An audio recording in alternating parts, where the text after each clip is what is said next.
Hello मुलांनो, आज आपण आपलं तिसरं स्थूल वाचन पाहणार आहोत. त्या स्थूल वाचनाचं नाव आहे व्हेनिस. व्हेनिस हे एका शहराचं नाव आहे आणि व्हेनिस हे शहर जे आहे ते इटली देशामध्ये आहे. कोणत्या देशामध्ये?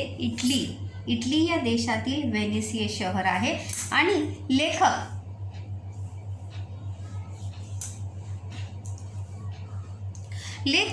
रमेश मंत्री हे जे आहेत हे फार मोठे यहाँ पर उनका अगर प्रस्तावना अगर हम देखेंगे तो कथाकार, प्रवास वर्णन जो है एक साहित्य का ही प्रकार है.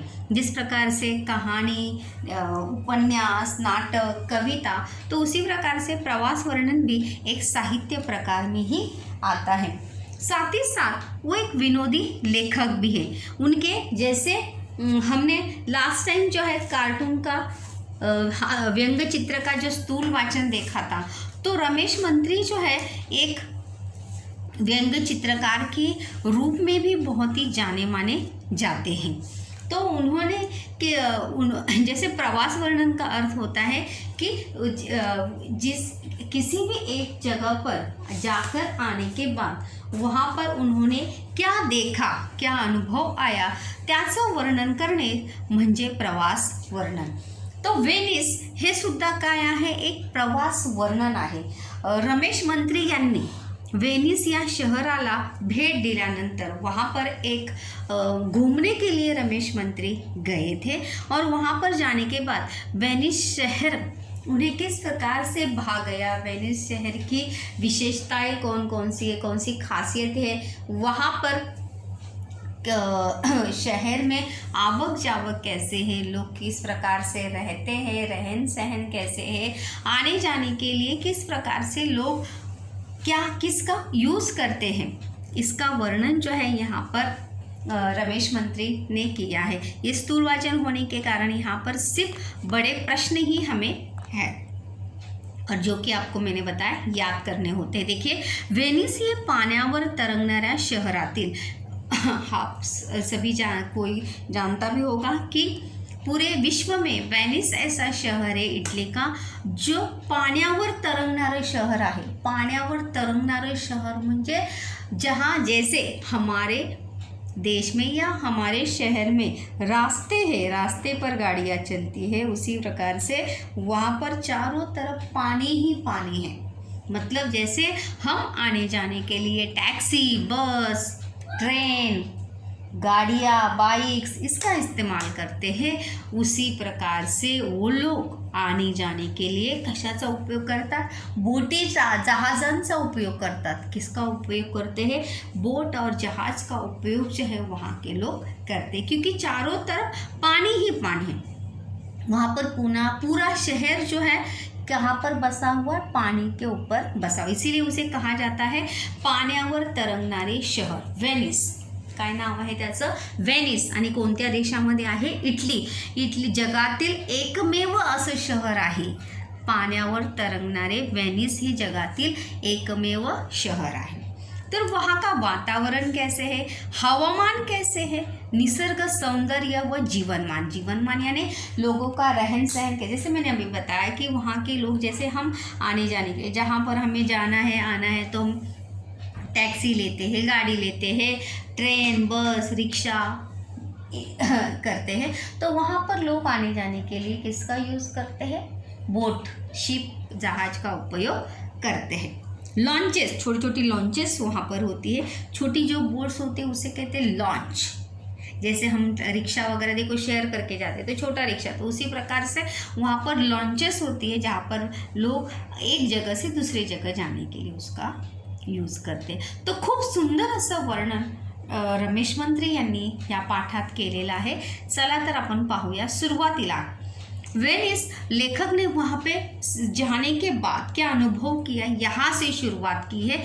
जब वो वहाँ पर उतरे हैं, वहाँ से लेकर उन्होंने वहाँ पर क्या देखा, ये सब उन्होंने इस पार्ट में यहाँ पर बताया. देखिए, वेनिस त्या गाडीचे अखेरचे स्टेशन होते. त्या गाडीचे म्हणजे जिस गाड़ी में बैठकर लेखक रमेश मंत्री जो है वहाँ पर कहाँ गए थे? वेनिस इटली देश में वहाँ पर जहाँ पर वो गए थे. तो जिस गाडी में वो बैठे थे त्या गाडीचं ते काय होतं, शेवटचं अखेरचं आणि शेवटचं स्टेशन होतं.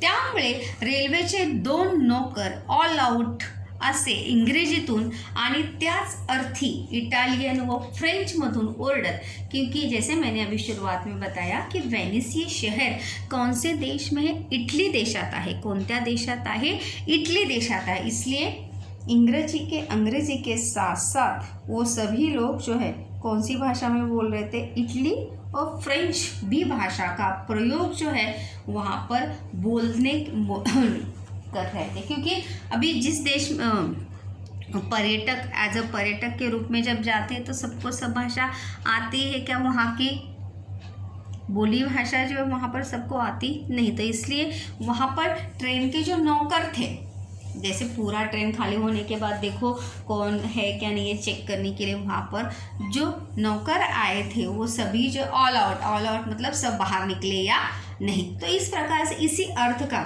इटली और फ्रेंच में भी सभी ओरडणे म्हणजे आवाज दे रहे थे. डब्यातून फिरत होते ट्रेनच्या. त्या अमेरिकन म्हाताऱ्यांजवळ चिकार सामान होते. चिकार या शब्दाचा अर्थ आहे खूप. वहाँ पर उस ट्रेन में जो बैठे थे त्यांच्याकडे सुद्धा काय होतं, खूप असं सामान होतं. वेनिसला बिऱ्हाड बदलायच्या इरादाने आला. बिऱ्हाड बदलने मतलब एक जगह से दूसरे जगह रहने जाना. जैसे अगर हम भाड़े के घर में रहते हैं तो हर साल हम एक घर से दूसरे घर जाते हैं तो अपना पूरा सामान टेम्पो में भरकर वहाँ एक जगह से दूसरे जगह जाते. त्याला म्हणतात बिऱ्हाड बदलणे म्हणजे घर बदलणे. इरादा म्हणजे विचार. इरादा शब्दाचा अर्थ काय आहे, विचार. तो वेनिसला बिऱ्हाड मतलब उसके पास इतना सामान देखकर लेखक ने ये अनुमान लगाया कि ये व्यक्ति जो है किस विचार से यहाँ पर आया है, वेनिस में बसने के लिए यहाँ पर वो आया है. त्यामुळं त्यांनी 2 पोर्टर्स बोलावले. पोर्टर्स यानी हमाल. पोर्टर्स इस शब्द का अर्थ क्या है, हमाल.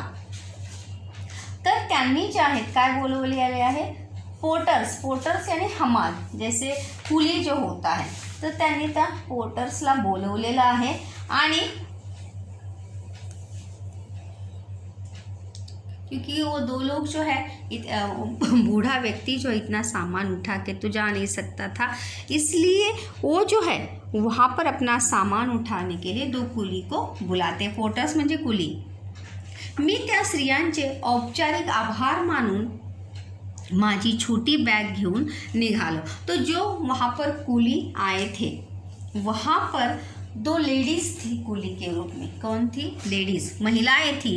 तो लेखक ने उन महिलाओं को या उन पोर्टर्स को ऐसा लगा कि इन्हें भी सामान उठाने के लिए उनकी आवश्यकता है. लेकिन लेखक के पास तो ज़्यादा सामान नहीं था, इसलिए लेखक उनको थैंक यू कहते हुए, आभार मानून, धन्यवाद कहते हुए अपनी छोटी बैग लेकर वहाँ से वो निकलते हैं. स्टेशनच्या बाहेर येऊन पाहतो तर रस्ता नव्हताच. देखो यहाँ पे उद्गारवाचक चिन्ह यहाँ पर आया है. वेनिस म्हणजे अफाट जल दर्शन, ये इस प्रश्न का उत्तर है. जैसे मैंने कहा आपको कि यहाँ पर हमें सिर्फ बड़े प्रश्न ही यहाँ पर पूछे जाते हैं. तो ये वेनिस म्हणजे अफाट जल दर्शन का यहाँ पर ये उसका उत्तर है.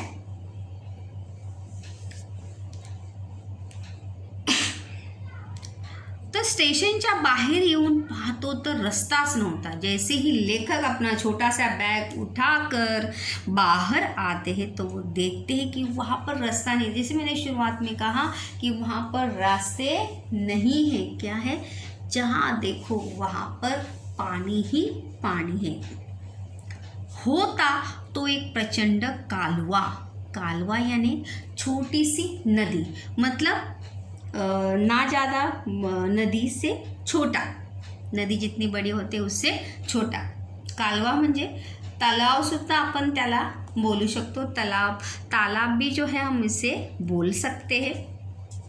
एखाद्या विस्तीर्ण नदीसारखा. विस्तीर्ण म्हणजे मोठी, नदी का पात्र देखो जो है, विस्तार जो है विशाल ऐसा बड़ा ऐसा रहता है। तो नदी के समान ही एक क्या था, कालवा म्हणजे तालाब की तरह, छोटी नदी की तरह वो कालवा होता। हाच तो ग्रँड कॅनॉल, लक्षात ठेवा, ग्रँड कॅनॉल हे टिपा के लिए है। काय नाव होतं त्या कालव्याचं? हाच तो ग्रँड कॅनॉल। इथून त्याचं उत्तर पण सुरू होतं, हाच तो ग्रँड कॅनॉल। तो कशासारखा होता? विस्तीर्ण नदीसारखा। यहाँ से उसका उत्तर शुरू होता है, विस्तीर्ण नदीसारखा तो काय होता? Grand canal. त्यात अनेक पॉटर टैक्सी म्हणजे लहान मोटार लॉन्चेस। जैसे कि मैंने आपको बताया था कि जैसे हम रिक्शा टैक्सी करते हैं तो वहाँ पर आने जाने के लिए लोगों को एक जगह से, एक प्लेस से दूसरी जगह प्लेस जाने के लिए वहाँ पर पॉटर टैक्सी म्हणजे छोटी छोटी लॉन्चेस। अगर आप देखिए गेटवे ऑफ इंडिया वगैरह में गए होंगे तो देखो वहाँ पर छोटी छोटी बोट्स या लॉन्चेस, छोटी छोटी बोट्स होती है, उसे कहा जाता है लॉन्चेस। क्या कहते हैं? लॉन्चेस। तो वहाँ पर वेनिस में उसे क्या कहते हैं? वाटर टैक्सी, मतलब पानी में चलने वाले मोटर लॉन्चेस जो मोटर पे चलती है। आणि मोठ्या यांत्रिक नावा उभ्या होता, और साथ ही साथ छोटे छोटे लॉन्चेस तो थे ही, लेकिन बड़ी बड़ी नावा म्हणजे होड्या। नावा ये यहाँ पर क्या है? अनेक वचन है, इसका एक वचन होगा नाव। नाव यानी अपना नाव नहीं, नाव यानी होड़ी। तो नाव का समानार्थी शब्द है होड़ी, और नावा जो है ये इसका क्या है? अनेक वचन है। तो वहाँ पर बड़ी बड़ी होड़ियाँ भी वहाँ पर खड़ी थी, जो किस पे चलती है? यंत्र पे, यानी बैटरी पे, मोटर पे चलती है। Venezia, Venezia, piazza, piazza, Venezia, piazza, piazza, ये जो है वहाँ के शहरों के वेनेजिया, वेनेजिया, पियाजा असा त्यांचा पुकार चालला होता। वहाँ पर जो है आने जाने के लिए वेनेजिया, पियाजा जो है बोल रहे थे वहाँ पर, असा त्यांचा पुकार। पुकार म्हणजे घोष करणे, आवाज येणे, ओरडणे। टॅक्सीपेक्षा बस स्वस्त पडणार हे सांगायला काही अर्थतज्ञ लागत नहीं। मतलब ज़्यादा पैसा हमें किस में जाने के लिए लगता है? टैक्सी में जाने के लिए। बस में 5 या 10 रुपये में पहुंच सकते हैं, वही टैक्सी में हमें 50-60 रुपये देना पड़ता है। तो इसे समझने के लिए कोई अर्थतज्ञ की आवश्यकता नहीं है, ये हम खुद भी समझ सकते हैं। अगर कोई चीज़ खरीदने जाते हैं तो इतना तो हमें मालूम होता है कि कौन सी चीज़ हमें महंगी पड़ रही है, कौन सी सस्ती पड़ रही है। उसके लिए कोई इकोनॉमिक्स की आवश्यकता होती नहीं। तो इसीलिए लेखक कहते हैं मी 250 लिरांचे बोटीचे तिकीट काढले। इसीलिए लेखक जो है बड़े इसमें जाने के बजाय एक छोटा 250 लिराचे, जैसे हमारे यहाँ पे रुपये आहे, पैसे आहे, तशा प्रकारे तिथे काय आहे? लीरा उनका करन्सी का नाम क्या है? लिराचे। तो लेखक भी 250 लिराचे काय करतात? बोटीचे तिकीट काढले। 200 प्रवासी पोटात घेऊन आमची नाव जोरात निघाली। वहाँ पर जाहिर सी बात है लॉन्चेस का पैसा जो है क्या था? टिकट जो है वो ज़्यादा था आने जाने के लिए। इसलिए लेखक जो है वहाँ पर किस में बैठना लेखक ने पसंद किया था? यांत्रिक नावामध्ये। प्राइवेट टैक्सी से ज़्यादा शेयर टैक्सी जो है क्या पड़ती है? सस्ती पड़ती है। इसलिए लोग प्राइवेट टैक्सी करने के बजाय कहाँ से जाना पसंद करते हैं? शेयर टैक्सी से जाना पसंद करते। इसी प्रकार से लेखक ने भी पॉटर टैक्सी या मोटर लॉन्चेस के बजाय कहाँ जाना पसंद किया था? नाव में जाना जो है उसने पसंद किया था। आणि त्याच्यामध्ये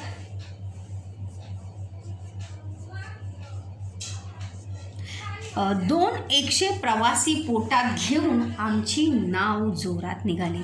अभी पोटात घेऊन यानी अपने अंदर समा कर, क्या उसका अर्थ ऐसा नहीं है बच्चों। पोटात घेऊन यानी इतने सारे लोग उसमें 200 मतलब 200 150 या 200 से लोग उस नाव में बैठकर, इतने सारे लोग उस नाव में बैठे थे और नाव जो है वो चल पड़ी थी, जोरात निघाली यानी चालू लागली। बोटने या नाव ने जो है क्या पकड़ा था, स्पीड पकड़ लिया था। तर अशा प्रकारे लेखक स्टेशन पर उतरने के बाद लेखकाच्या स्टेशन बाहेरचा परिसर, वेनेजिया, पियाजा जो है ये शहरों के नाम है वहाँ पर।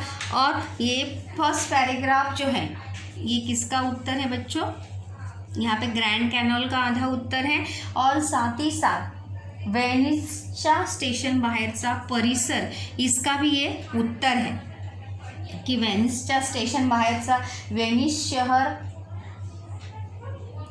वेनिस हे गाडीचे अखेरचे स्टेशन आहे। त्यानंतर तेथे रेल्वेचे नोकर ऑल आउट असे इंग्रजीत व त्याच भाषेत इटलीमध्ये सुद्धा ओरडत होते।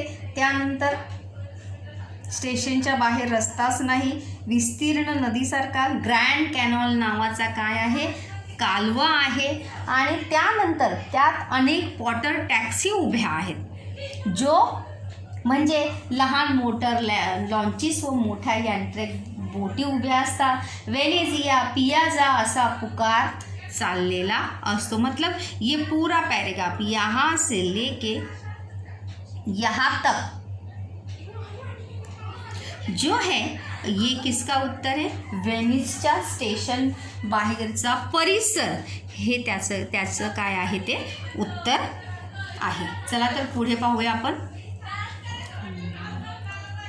ते वातावरण अतिशय प्रसन्न होते जब लेखक वहाँ पर नाव में बैठकर, वहाँ पर मतलब चलने लगे, बोट जब चलने लगी ते वातावरण काय होते, प्रसन्न। प्रसन्न यानी मन को तरोताज़ा करने वाला। विशाल कालव्यावर अनेक उत्साही प्रवासी वेगाने जाए करत होते। विशाल, विशाल म्हणजे मोठा, विशाल या शब्दाचा काय समानार्थी आहे, मोठा। कालवा याने नाव, ते होडी, सॉरी नाव, हो सॉरी कालवा याने नदी।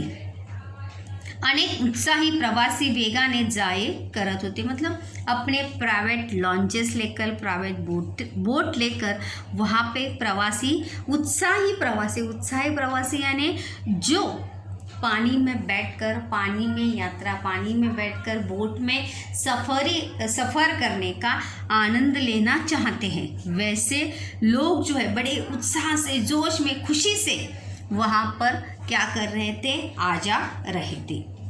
हायवेवर वाहनांची वाहतूक चालावी तशी त्या जलमार्गावर नावांची धावपळ चालली होती। जिस प्रकार से हाईवे पर गाड़ियों की भीड़ हमें देखने को मिलती है, वैसी ही भीड़ जो है वहाँ पर जल मार्गावर, वहाँ पर मतलब बहुत सारे लॉन्चेस, बोट, बहुत सारी होड़ियाँ, बड़ी बड़ी नाव, बड़ी बड़ी होड़ियाँ जो है वहाँ पर देखने को मिल रही थी। धावपळ म्हणजे गडबड, येत जा म्हणजे काही इकडून जात होत्या, काही तिकडून येत होत्या।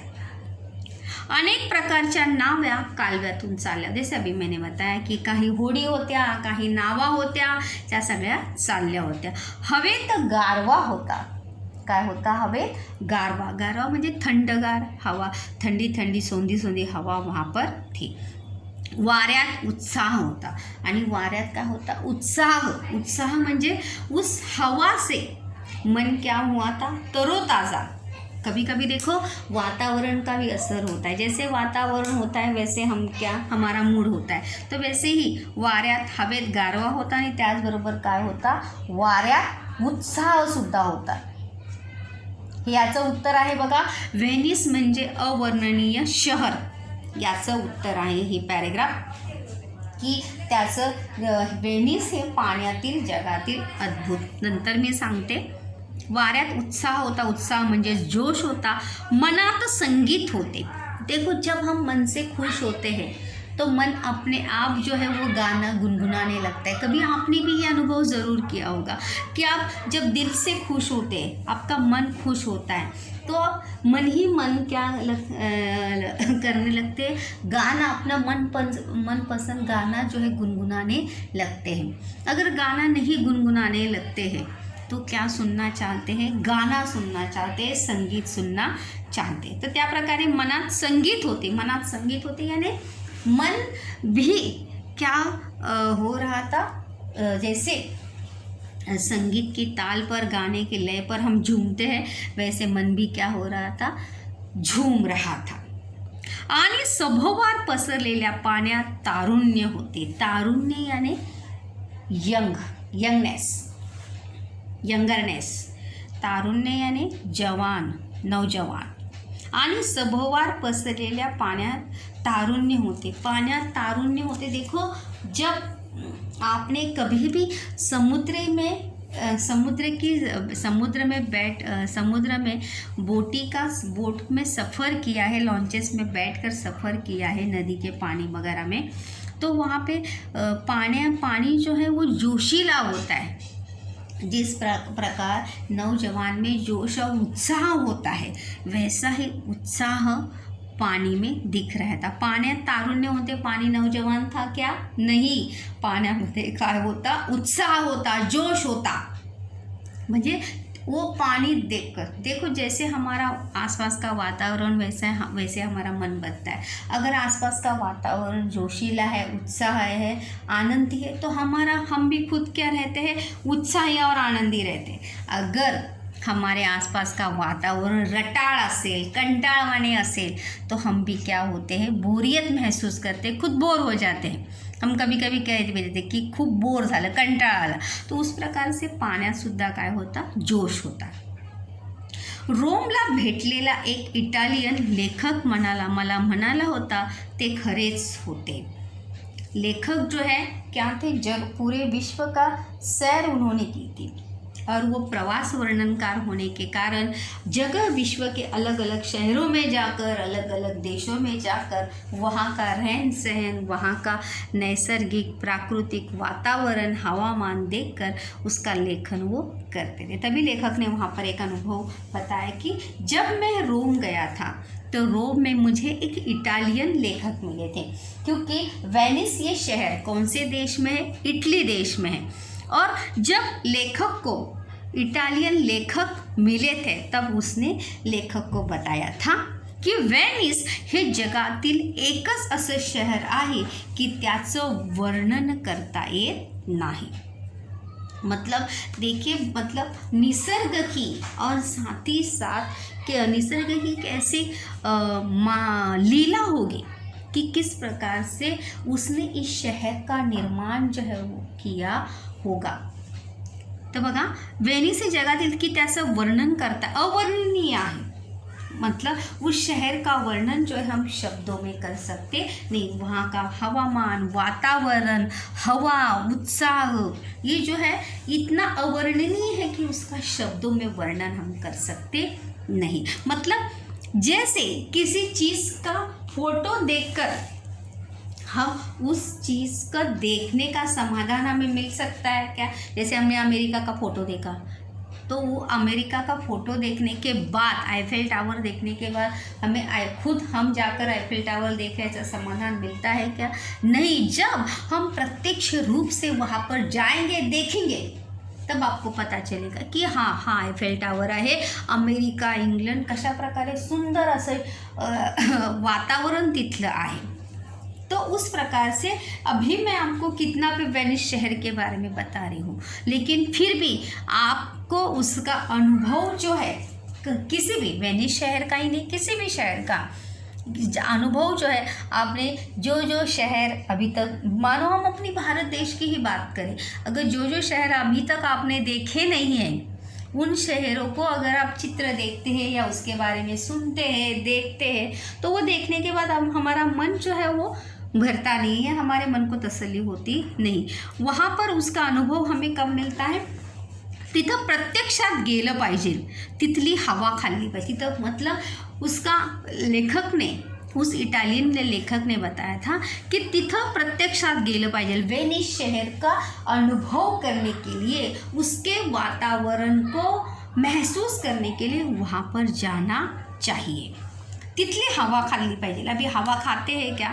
हम नहीं, हवा खा नहीं कर सकते। हवा को महसूस कर सकते, उस वातावरण को फील कर सकते हैं, त्यालाच म्हणतात तिथली हवा खाल्ली पाहिजे। मतलब उस हवा को, हवेमध्ये जो गारवा है उसे क्या कर सकते हैं हम? महसूस कर सकते हैं। तिथं राहिलं पाहिजे। वहाँ का, उस शहर का अनुभव लेने के लिए, उसको देखने के लिए हमें वहाँ पर रहना पड़ेगा, तरच तुम्हाला वेनिस म्हणजे काय ते समजेल।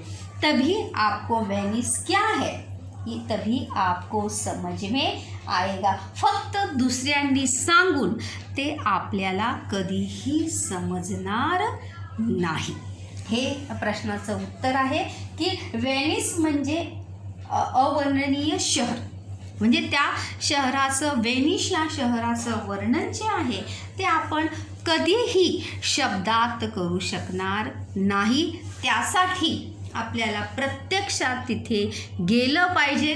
उस शहर का अनुभव, वहाँ के वातावरण को महसूस करना चाहिए, उस हवा को महसूस करना चाहिए, तरच आपण त्या शहराला अनुभव करू सकतो, उसको महसूस कर सकते हैं। उसको शब्दों में सुनकर हम उसको महसूस जो है वो कदापि भी कर सकते नहीं। इसलिए किसी भी चीज़ को अनुभव करने के लिए वहाँ पर क्या जाना चाहिए? प्रत्यक्षात आपण गेलो तरच आपल्याला ते समजणार आहे। और हर बात का वैसे ही है। कोई भी चीज़ जब तक हम खुद नहीं करते हैं, खुद हम आँखों से देखते नहीं, उसका अनुभव लेते नहीं, तब तक हमें उस चीज़, वस्तु का, उस जगह का जो है वो फील जो है वो आता नहीं। कोई कितना भी कहे कि हा पदार्थ खूप चांगला है, खूप छान झाला है, लेकिन जब तक हम उसको खुद नहीं खाते तब तक हम उसकी चव यानी स्वाद उसको बता सकते हैं क्या? नहीं। क्योंकि किसी भी चीज़ को महसूस किया ज़रूर जा सकता है, लेकिन उसको जब हम प्रत्यक्ष रूप से उसका अनुभव लेते हैं तो उसका प्रत्यक्ष लिया हुआ अनुभव जो है वो कुछ और ही हमेशा रहता है। तर अशा प्रकारे आपण वेनिस स्थूल वाचनाला सुरुवात केलेली आहे।